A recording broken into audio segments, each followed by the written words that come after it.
Welcome to ప్రజా television news bulletin. ముందుగా headlines. Telangana గవర్నర్గా శివప్రతాప్ శుక్లా ప్రమాణ స్వీకారం.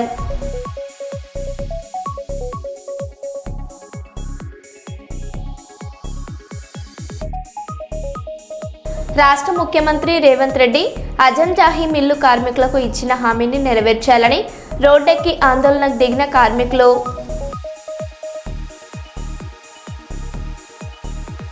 జోహరాపురంలో రంజాన్ తోఫా పంపిణీ చేసిన KDCC bank chairman D Vishnuvardhan Reddy.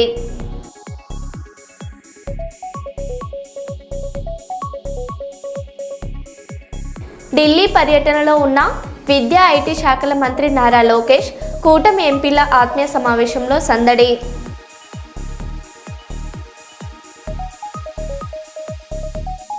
YSRCP 16వ ఆవిర్భావ దినోత్సవ వేడుకలు.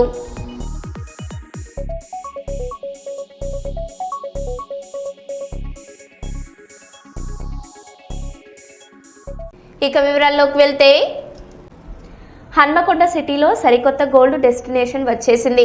గ్లోబల్ బ్రాండ్ జోయలుకాస్ ఇప్పుడు మన హన్మకొండలో గ్రాండ్గా ఓపెన్ అయింది.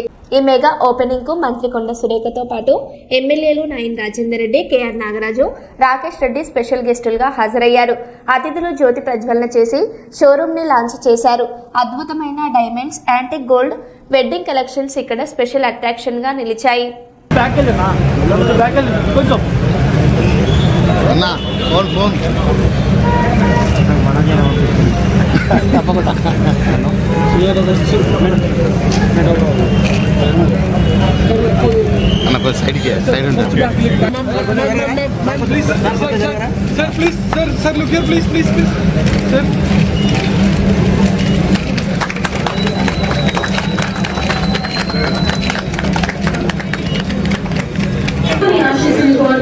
మన ముఖ్య అతిథులైన శ్రీ కొండ సురేఖ గారు, అలాగే శాసనసభ్యులైన రాజేందర్ రెడ్డి గారు, కేఆర్ నాగరాజ్ గారు, మరియు మన ఎగ్జిక్యూటివ్ డైరెక్టర్ అయిన థామస్ మధు గారు, మరియు మన సీనియర్ అయిన అంతరా స్వర్ణాకర్ గారు, బిల్డింగ్ మోడల్ అయిన కే వశిష్ఠ గారు, అలాగే మనోహర్ గారు, మీరందరూ జ్యోతి ప్రజ్వలనతో ఈ కార్యక్రమాన్ని మొదలుపెట్టాలని కోరుతున్నాను. వచ్చిన అతిథులందరూ గట్టిగా చప్పట్లు కొట్టాలి. మన ముఖ్య అతిథులైన కార్యక్రమాన్ని మొదలుపెట్టింది.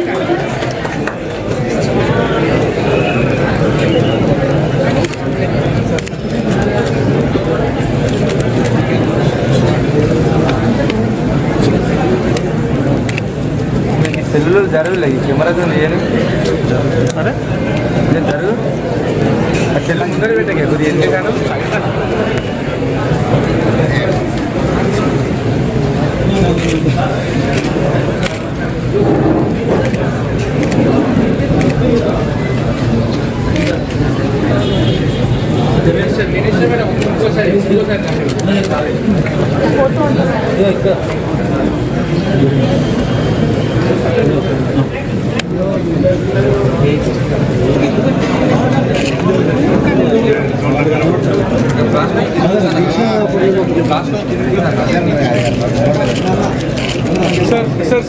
सर मैम प्लीज गिम्बल भैया गिम्बल मैं गिम्बल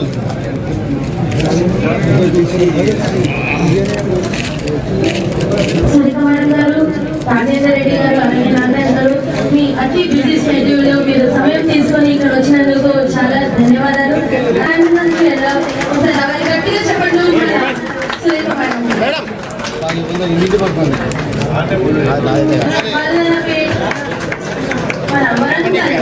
మన శాసనసభ్యులైన రాజేందర్ రెడ్డి గారి కూడా రాబోయేపోతారు. గట్టిగా చెప్పండి. చెప్పండి, వినిపించట్లేదు.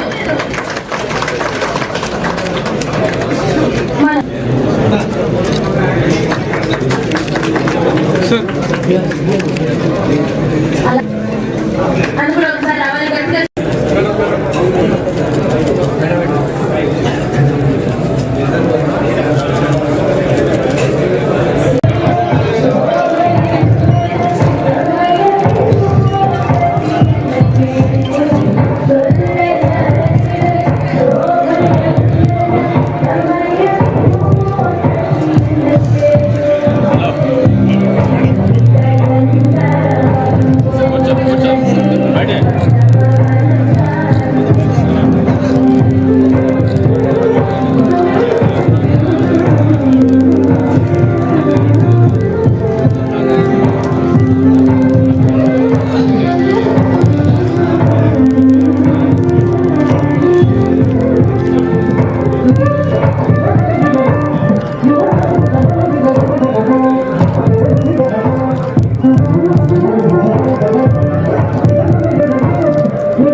రావాలి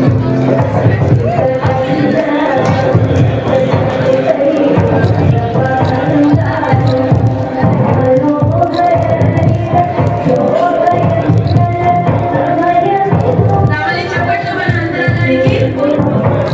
ఎవరు చేతులు పోలేదు వస్తుందని చప్పట్లు.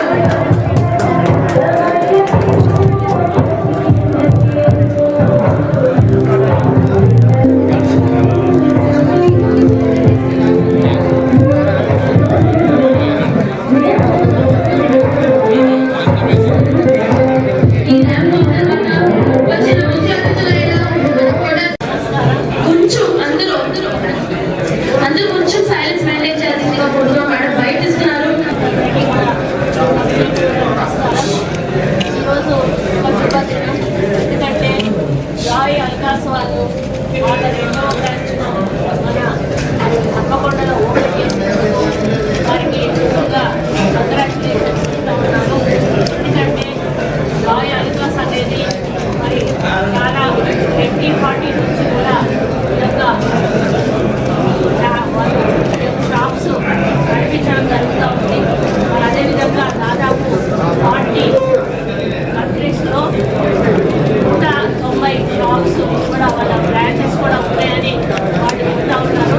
మనం తెలంగాణలోనే దాదాపు 20 బ్రాంచెస్ ఉండడం జరిగింది. అందులో 2 బ్రాంచెస్ మన వరంగల్లోనే ఉండడం మనం హ్యాపీగా ఫీల్ అవ్వాల్సిన విషయం.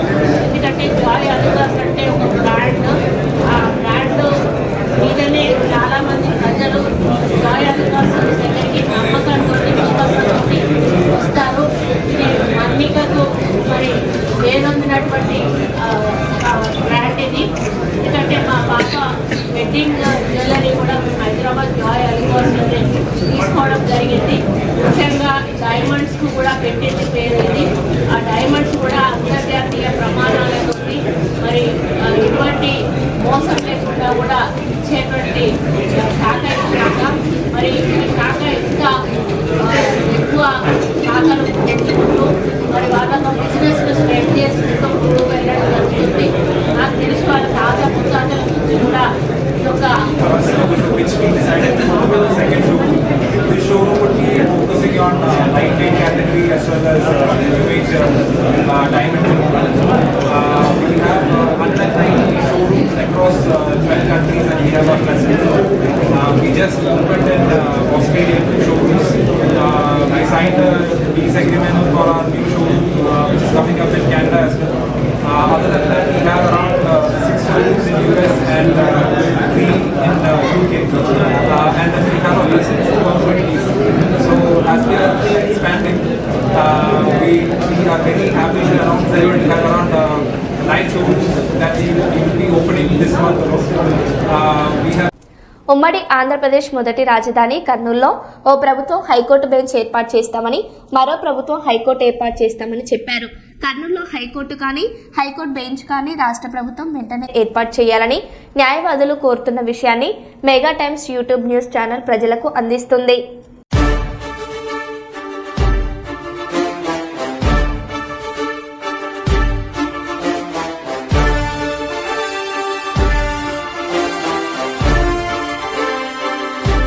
ఉమ్మడి ఆంధ్రప్రదేశ్ మొదటి రాజధాని కర్నూలు జిల్లాకు గత 15 సంవత్సరాలుగా ప్రభుత్వాలు వచ్చిన వాటి అన్ని న్యాయవాదులకు ఓ ప్రభుత్వం వచ్చేసి హైకోర్టు బెంచ్ ఇస్తామన్నారు, మరో ప్రభుత్వం వచ్చేసి హైకోర్టు ఇస్తామన్నారు. మరి ఇంతవరకు అయింది 15 ఏళ్ళు కావస్తున్న న్యాయవాదుల కళ అనేది కళగానే వెలిగింది కనుక అసలుకి వాళ్ళ ఆలోచన విధానం ఏమి, వాళ్ళు ఏం చేయబోతున్నారు ఈ హైకోర్టు విషయంలో కానీ హైకోర్టు బెంచ్ విషయంలో కానీ కనుక వాళ్ళు భవిష్యత్ ప్రణాళిక ఏమన్నా ఉందా అని చెప్పేసి న్యాయవాదులను అడిగి తెలుసుకుందాం. మనతో పాటు న్యాయవాది సుబ్బయ్య గారు ఉన్నారు, అలాగే లక్ష్మణ గారు ఉన్నారు. కనుక ఈ విషయాలు అడిగి తెలుసుకుందాం. చెప్పండి సుబ్బయ్య గారు, ఈ హైకోర్టు బెంచ్ అంటున్నారు, అలాగే హైకోర్టు అని అంటున్నారు, మరి ఇంతవరకు ఏంది, ఏమన్నా మీకు ప్రభుత్వాలు చెప్పిన విధంగా వచ్చాయా? ఇది కేవలం కర్నూలు జిల్లా న్యాయవాదుల యొక్క ఆకాంక్ష కాదు, ఇది మొత్తం రాయలసీమ ప్రజల యొక్క ఆకాంక్ష. 1937లో పెద్ద మనుషుల ఒప్పందం జరిగింది. దాంట్లో భాగంగా రాజధాని కర్నూలులో ఉంటే కోస్తాంధ్రలో హైకోర్టు పెట్టాలా, లేదా అక్కడ రాజధాని ఉందంటే కోస్తాంధ్రలో ఇక్కడ కర్నూలులో హైకోర్టు పెట్టాలనేది మన యొక్క పెద్ద మనుషుల ఒప్పందం. అయితే 2014 నుంచి 2019 వరకు ఈ యొక్క తెలుగుదేశం ప్రభుత్వం ఉండింది. దానికి వాళ్ళు కర్నూలులో హైకోర్టు బెంచ్ పెడతామని చెప్పన్నారు. ఆ ప్రభుత్వం అయిపోయింది. ఆ తర్వాత మళ్ళీ వైసీపీ గవర్నమెంట్ 2019 నుంచి 2024 మధ్య కర్నూలు ఏకంగా జ్యుడిషియల్ క్యాపిటల్ అని ఒకదాన్ని అనౌన్స్ చేసి మొత్తం ఈ యొక్క ఆంధ్రప్రదేశ్లో కర్నూలులో జ్యుడిషియల్ క్యాపిటల్ అని, ఈ యొక్క అమరావతిలో శాసన రాజధాని అని, ఆ తర్వాత ఎగ్జిక్యూటివ్ క్యాపిటల్ వైజాగ్ అని చెప్పి కొంతవరకు సఫలీకృతమై మరి ఏమాత్రం మిగతా కార్యక్రమం నెరవేర్చకుండా ఆ ప్రభుత్వం అర్ధాంతరంగా దిగిపోయింది. మళ్ళీ 2024 ఎలక్షన్ల తర్వాత తెలుగుదేశం ప్రభుత్వం వచ్చింది. తెలుగుదేశం ప్రభుత్వం వచ్చి ఇప్పుడు కాదు అప్పుడు కాదు ఇప్పుడు అని చెప్పినని రాయలసీమ ప్రజలను మోసం చేయడమే తప్ప ఇంతవరకు హైకోర్టు బెంచ్ అని కాదు కదా, ఏ రకమైన స్టెప్ తీసుకోలేదు కర్నూలులో హైకోర్టు బెంచ్ పెట్టడానికే. కాబట్టి ఈ యొక్క ప్రభుత్వాల మధ్యలో, ఆ నిర్ణయాల మధ్యలో ఆ రాయలసీమ ప్రజానికం, మరి ముఖ్యంగా కర్నూలు జిల్లా ప్రజానికం చాలా నలిగిపోతూ ఉన్నారు. ఇక్కడ ఆల్రెడీ పేదరికం ఉంది, నిరుద్యోగ సమస్య ఉంది, అన్ని రకాలుగా ఈ యొక్క రాయలసీమ ప్రాంతం అట్టడుగున ఉన్నటువంటి ప్రాంతం. కాబట్టి దయచేసి నేను డిమాండ్ చేయడం ఏంటంటే ఇప్పటికైనా చంద్రబాబు నాయుడు యొక్క నేతృత్వంలోని కూటమి ప్రభుత్వం ఈ యొక్క హైకోర్టు అనే దాన్ని తీసుకురావాలి తప్ప కర్నూలుకు హైకోర్టు బెంచ్ ఇంకోటో కాదు. కాబట్టి గౌరవించాల్సింది పెద్ద మనుషుల ఒప్పందం. నేను కర్నూలు జిల్లా న్యాయవాదుల యొక్క సంఘానికి ప్రెసిడెంట్గా చేసినాను. నా యొక్క ప్రెసిడెంట్ నేతృత్వంలో చాలా పోరాటాలు చేసినాం ఈ యొక్క హైకోర్టు పెట్టాలని చెప్పారని. కాబట్టి నేను ఈ యొక్క చంద్రబాబు ప్రభుత్వాన్ని తక్షణమే ఈ యొక్క హైకోర్టును ఫుల్ ఆంధ్రప్రదేశ్ హైకోర్టు కర్నూలులో ఏర్పాటు చేయాలని నేను డిమాండ్ చేస్తా ఉన్నా. మనతో పాటు న్యాయవాది లక్ష్మణ గారు ఉన్నారు. లక్ష్మణ గారిని మరిన్ని విషయాలు అడిగి తెలుసుకుందాం. చెప్పండి సార్. ఈరోజు కర్నూలు ప్రజల ఆకాంక్ష అయినటువంటి హైకోర్టు అని అనుకున్నాము. గతంలో రాష్ట్రం విడిపోయి మొట్టమొదటిసారిగా చంద్రబాబు నాయుడు మన కర్నూలులో ఉండేటువంటి స్పెషల్ బెటాలియన్లో జెండావిష్కరణ చేశారు. చాలా వాగ్దానాలు చేశారు. అయితే ఒకప్పుడు రాజధాని ఉన్నటువంటి రాజధాని కర్నూలు మళ్ళీ పూర్వవైభవం వస్తుందేమో అని ప్రజలు ఆకాంక్షించారు. అయితే ఆయన ఉన్నటువంటి 5 సంవత్సరాలు, మొదటి 5 సంవత్సరాలు కర్నూలుకి ఎటువంటి ఉపయోగం లేకుండా చేశారు. తర్వాత వచ్చినటువంటి వైసీపీ గవర్నమెంట్ కూడా ఇక్కడ న్యాయ రాజధాని చేస్తామని చెప్పేసి వాగ్దానం చేశారు. రాజధానికి సంబంధించి కేంద్ర ప్రభుత్వానికి కానీ లేదా న్యాయశాఖకు సంబంధించినటువంటి సుప్రీంకోర్టుకు కానీ ఎటువంటి ఒక చిన్న లెటర్ కూడా ఇవ్వకుండా 5 సంవత్సరాలు కేవలం కర్నూలు ప్రజల్ని మోసం చేస్తూ ఓట్ల రాజకీయ కోసం ఉపయోగించుకోవడం తప్ప మరొకటి ఏం చేయలేదు. అదేవిధంగా కూటమి ప్రభుత్వం ఎన్నికల కన్నా ముందు వాగ్దానం చేసింది, మేము కూటమి గెలిస్తే వెంటనే మేము హైకోర్టు ఇవ్వలేము కానీ హైకోర్టు బెంచ్ని మాత్రం గ్యారెంటీగా ఇస్తామని చెప్పారు. ఇప్పుడు 2 సంవత్సరాలు పూర్తి కావస్తుంది. నేను కూటమి ప్రభుత్వాన్ని ప్రశ్నిస్తున్నది ఏమంటే, అయ్యా మిమ్మల్ని ఎవరు అడ్డగిస్తున్నారు? కేంద్రంలో మీ కన్సర్న్లో ఉన్నటువంటి ప్రభుత్వం కేంద్ర ప్రభుత్వం ఉంది, కూటమిలో భాగస్వామిగా ఉన్నటువంటి జనసేన ఉంది, బీజేపీ ఉంది. మరి మీరు ఎవరిని అడ్డగిస్తున్నారు? మీరు ఇచ్చినటువంటి వాగ్దానాన్ని నెరవేర్చుకోవడానికి 5 సంవత్సరాలు కూడా పూర్తి కావాలని మేము అడుగుతున్నాము. మొన్ననే మా స్టేట్ బార్ ఎలక్షన్స్ సందర్భంగా బాలాజీ గారి కోసం మన స్థానిక మంత్రివర్యులు కూడా అక్కడ వెళ్ళారు. మా అడ్వకేట్లంతా కూడా చాలామంది అక్కడికి వెళ్తే మీ ఆశ ఏందో, మీరు దేనికోసం ఎదురు చూస్తున్నారో నాకు తెలుసు అన్నాడు. ఏమంటే మీరు అడుగుతున్నదంట హైకోర్టు బెంచ్ గురించే కదా అని అడిగాడు. నేను హైకోర్టు బెంచ్ గ్యారెంటీగా వస్తుంది, కానీ ఎప్పుడు వస్తుందో నేను చెప్పలేను. ఒక క్యాబినెట్ మినిస్టరు, ఈ ప్రాంతానికి నాయకత్వం వహిస్తున్నటువంటి వ్యక్తి ఇక్కడ అన్ని పార్టీలను నేను అడుగుతున్నాను, వైసీపీ, తెలుగుదేశమా, కాంగ్రెసా, ఇంకో పార్టీ అని అనడం లేదు. అన్ని పార్టీలు మనం పార్టీలను పక్కకు పెట్టి కర్నూలు ప్రజలుగా మనం భావించి కర్నూలుకి మనం హైకోర్టు కానీ హైకోర్టు బెంచ్ కానీ వస్తే ఆ విధమైనటువంటి కృషి మనం పార్టీలకు అతీతంగా చేస్తే బాగుంటుంది. నా ఉద్దేశం ఏ పార్టీని విమర్శించడమో ఏ వ్యక్తిని విమర్శించడం కాదు. మనము ఉమ్మడిగా మనం ఆ పార్టీ ఫాలోయర్స్ ఈ పార్టీ ఫాలోయర్స్ లేదంటే ఆ పార్టీ వాడిని నేను ఈ పార్టీ వాడిని అనేది కాదు. మనం కర్నూలు ప్రజలము. కర్నూలుకి రావాల్సినటువంటి న్యాయబద్ధంగా 2 ప్రాంతాలుగా చూసినప్పుడు అక్కడ కోస్తాంధ్ర ఇక్కడ రాయలసీమకు సరైన న్యాయం జరగాలంటే ఖచ్చితంగా ఇక్కడికి హైకోర్టు కానీ బెంచ్ని కానీ ఇవ్వాల్సిన అవసరం ఉంది. అదేదో ఓట్ల రాజకీయంలాగా జాతరలాగా ఆ రోజు ప్రచారం చేస్తాం, మళ్ళీ మర్చిపోతాం, మళ్ళీ 5 ఏళ్ళప్పుడు మీరు ముందరకు వచ్చి మళ్ళీ ఓటు కోసం మేము హైకోర్టు ఇస్తాం లేదంటే హైకోర్టు బెంచ్ ఇస్తాం. ఇదే విధంగా కర్నూలు ప్రజల్ని మోసం చేస్తున్నారు. ఇది న్యాయవాదుల సమస్య కాదు, నేను క్లియర్గా చెప్తున్నది. కర్నూలుకి రాజధాని న్యాయదార రాజధాని వస్తే అనేక విధాలుగా అభివృద్ధి చెందడానికి అవకాశం ఉంటుంది. అన్ని రంగాలు ఇక్కడ ఏదో క్లయింట్లు కర్నూలుకి వస్తే ఒక హోటల్లో భోంచేస్తారు, ఆటోలో తిరుగుతారు, లాడ్జిలో పడుకుంటారు, ఇంకో ఇట్లా ప్రతి రంగం మీద ఆధారపడి మన కర్నూలు అభివృద్ధికి దాదాపు ఒక 600 కుటుంబాలు ఇక్కడికి వస్తాయి. బెంచ్ వస్తే రియల్ ఎస్టేట్ పెరిగే అవకాశం ఉంది. కాబట్టి నేను కోరుతున్నది ఏమంటే తక్షణంగా రాజకీయాలకు అతీతంగా కర్నూలును దృష్టిలో కర్నూలు ఒకప్పుడు పూర్వ వైభవాన్ని తీసుకురావాలంటే మనం పార్టీల కోసం కాకుండా ఈ కర్నూలు అభివృద్ధి చెందడం కోసం రాజధాని న్యాయ రాజధాని కానీ లేదంటే మనకు ఏదైతే బెంచియా లేదంటే హైకోర్టు బెంచి అయినా పర్వాలేదు, హైకోర్టుని ఇచ్చినా పర్వాలేదు, అది తక్షణం జరగాల. దీన్ని నిరంతరంగా ఓట్ల కోసం ఉపయోగించొద్దని చెప్పేసి తెలియజేస్తున్నాను. నా పేరు Singaraju Lakshman, all India lawyers union జిల్లా అధ్యక్షుడిని. ఇది ఇక్కడ మనకు చెప్పిన లక్ష్మణ గారు అలాగే సుబ్బయ్య గారు హైకోర్టు కానీ హైకోర్టు బెంచ్ కానీ తక్షణమే ఏర్పాటు చేయాలి తప్ప ఓట్ల కోసమో ప్రచారం కోసమో వాడుకోవద్దని చెప్పేసి న్యాయవాదులు చెప్తున్నారు. కనుక మరి ఈ ప్రభుత్వం వచ్చి అధికారంలోకి వచ్చి 2 ఏళ్ళు అవుతుంది. మరి హైకోర్టు బెంచ్ ఇస్తామని చెప్పారు. మరి ఈ హైకోర్టు బెంచ్ ఎప్పుడు ఏర్పాటు చేస్తారనేది అది వేచి చూద్దాం. ఇది ఇక్కడ ఉన్న మెగా టైమ్స్ అందిస్తున్న ఒక కథనం. మరి ముఖ్యంగా నేను మెగా టైమ్స్ న్యూస్కి తెలియజేస్తున్నది ఏమంటే ఈ బాధ్యత మీడియా పైన కూడా ఉంది. కానీ నిజంగా అభినందిస్తున్నాను మెగా మీడియా టైమ్స్ వాళ్ళని. ఈ విషయాన్ని మరుగున పడకుండా వెంటనే తమ బాధ్యతగా ఈ కర్నూలు అభివృద్ధి చెందడంలో బాధ్యతగా ఈ విషయాన్ని ప్రస్తావించి మీడియాకి తీసుకుపోతున్నటువంటి మెగా టైమ్స్ వారిని నేను మనస్ఫూర్తిగా అభినందిస్తున్నా.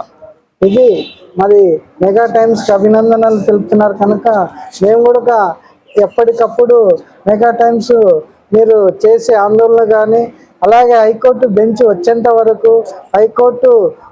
వరకు మీకు అండదండలుగా మీకు ఎప్పటికప్పుడు కథనాలు ప్రచురించేందుకు మేము మీకు ఉంటామని చెప్పేసి ఈ విధంగా మేము మెగా టైమ్స్ హామీ ఇస్తుందని చెప్పి లక్ష్మణ గారికి ధన్యవాదాలు అలాగే సుబ్బయ్య గారికి తెలుపుతున్నాం. Thank you. గోదావరిఖని ప్రెస్ క్లబ్లో గురువారం ఏర్పాటు చేసిన మీడియా సమావేశంలో వారు మాట్లాడుతూ ఉగాది పర్వదినం సందర్భంగా మాదిగ కులస్తుల కులదైవం పోచమ్మ తల్లికి బోనాలను సమర్పించడం జరుగుతుందని, కానీ ఈ సంవత్సరం నుండి మాదిగల ఐక్యతను చాటుతూ ఒకే రోజున పోచమ్మ బోనాలను నిర్వహించడానికి నిర్ణయించడం జరిగిందని, ఈ బోనాల జాతరలో మాజీ ఎమ్మెల్యే కాశీపేట లింగయ్య, రామగుండం నగర మేయర్ మహంకాళి స్వామి, కొత్తగా గెలిచిన మాదిగ కార్పొరేటర్లను కూడా భాగస్వాములను చేస్తూ దాదాపు 10,000 బోనాలతో మాదిగ మహిళలు 19న ఉదయం 10 గంటల నుండి సాయంత్రం 4 గంటల వరకు చేపట్టడం జరుగుతుందన్నారు. మాదిగ కులస్తులు అధిక సంఖ్యలో బోనాలతో తరలివచ్చి కులదైవం పోచమ్మ తల్లికి బోనాలను సమర్పించి మన ఐక్యతను చాటాలని కోరారు. ఈ మీడియా సమావేశంలో ఆదిజాంబవ అరుంధతి సేవా సమితి, పోచమ్మ బోనాల జాతర కమిటీ సభ్యులు కందుకూరి రాజారత్నం, కనుకొంట్ల రమేష్, మంద రవికుమార్, నక్క శ్రీను తదితరులు పాల్గొన్నారు. అరుంధతి సేవా సమితి సేవా సమితి ఈ హడక్ కంపెనీ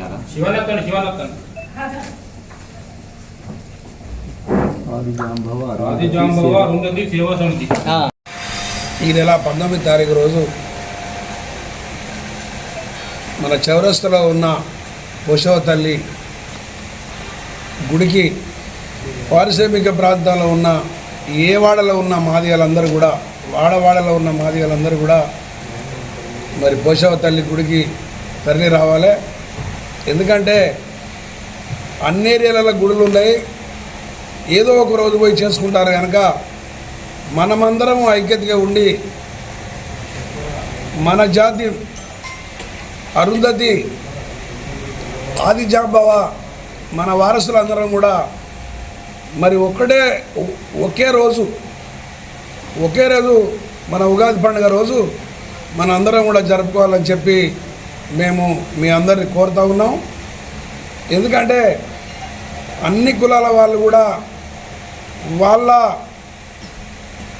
ఇప్పుడు మన గౌడ సంఘం వాళ్ళు అయితే ఎల్లవ తల్లి, మన ముదిరాజులు అయితే ఇప్పటి నుంచి అంటే ఐక్యతగా ఉండి ఈ బోనాల తల్లి, ఈ బోనాల జాతరను పోషవ తల్లికి ముక్కులప్ప చెప్పి ఆ రోజు మనం అందరం కూడా ఐక్యతగా ఉండాలని చెప్పి కోరుతా ఉన్నాం. దీనికి సంబంధించి ఏరియాలో ఉన్న పెద్ద మనుషులందరూ కూడా జాతి బిడ్డలందరూ కూడా రావాలని చెప్పి తెలియజేస్తాం. పాత్రికేయులకు నమస్కారాలు. ఈరోజు ఏదైతే మార్చి 19న ఉగాది పండగ రాబోతుంది, ఆ ఉగాది పండగ ఆది అంటే ఉగాది. ఈ యొక్క ఉగాది పండగ మేము తరతరాల నుంచి కూడా మాదిగలంతా కలిసి ఉగాది పండగ నాడే మేము ఈ యొక్క బోనాల పండగ చేస్తాము. ముక్కోటి దేవతలకు ముందు పోషవ తల్లి అని చెప్పి అంటారు. ఆ గ్రామంలో ఉన్నటువంటి అన్ని కమ్యూనిటీ వాళ్ళు ఒక నెల రోజుల నుంచి చేసుకుంటే లాస్ట్ ఉగాది పండగ నాడు ఎల్లవ తల్లికి గుడాలు కళ్ళు ఏదైతే బోనం చేసి ఆ తర్వాత ఈ పోషవ తల్లికి మేము ఉగాది నాడు బోనాలు చేసుకునేటువంటి మా ఒక విలవేల్పు ఈ పోషవ తల్లి. ఈ పోషవ తల్లి బోనాలు పండుగ మేము ఈ మాదిగలం అంతా చేసుకుంటాము.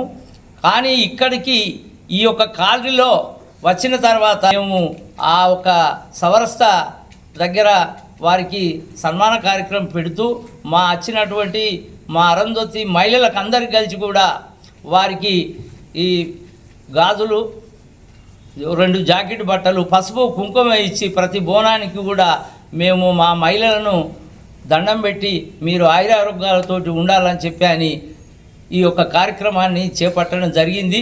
దీనికి మా 22 బస్తీలలో మెజార్టీ ఉన్నారు, గోదావరి కని ఉన్న మాదిగలంతా కలిసి కూడా ఈ యొక్క పేపర్ ద్వారా ఈ సిటీ కేబుల్లో చూసి మీరందరూ కలిసి కూడా 19 నాటి కార్యక్రమానికి ఇది ఒక పెద్ద మన జాతి విలవేల్పైనటువంటి అమ్మవారి పోలేరమ్మ, ఊరికి కాపల ఉండే పోలేరమ్మ పోషవ తల్లి మన ఒక విలవేల్పు కాబట్టి ఈ యొక్క తల్లి కార్యక్రమానికి ప్రతి ఒక్కరు కూడా మన రక్త బాంధవులు అందరూ కలిసి కూడా ఈ పండుగలో పాల్గొనాలని చెప్పని పేరున బస్సు వచ్చి రాని వాళ్లకు మహిళా సోదరిమణులకు మీ అందరికీ చేతులెత్తి దండం పెడుతున్నాను. వైఎస్ఆర్ కాంగ్రెస్ పార్టీ 16వ ఆవిర్భావ దినోత్సవం సందర్భంగా కోనసీమ జిల్లా కొత్తపేట నియోజకవర్గంలో వేడుకలు ఘనంగా నిర్వహించారు. జిల్లా అధ్యక్షులు చీర్ల జగ్గిరెడ్డి ఆధ్వర్యంలో పార్టీ జెండా ఆవిష్కరణతో పాటు కేక్ కట్ చేశారు. అనంతరం వైఎస్ రాజశేఖర రెడ్డి విగ్రహానికి నివాళులర్పించారు. కొత్తపేట ప్రభుత్వ ఆసుపత్రిలో గర్భిణీలు, రోగులు, వృద్ధులకు పండ్లు, బ్రెడ్లు, దుప్పట్లు పంపిణీ చేశారు.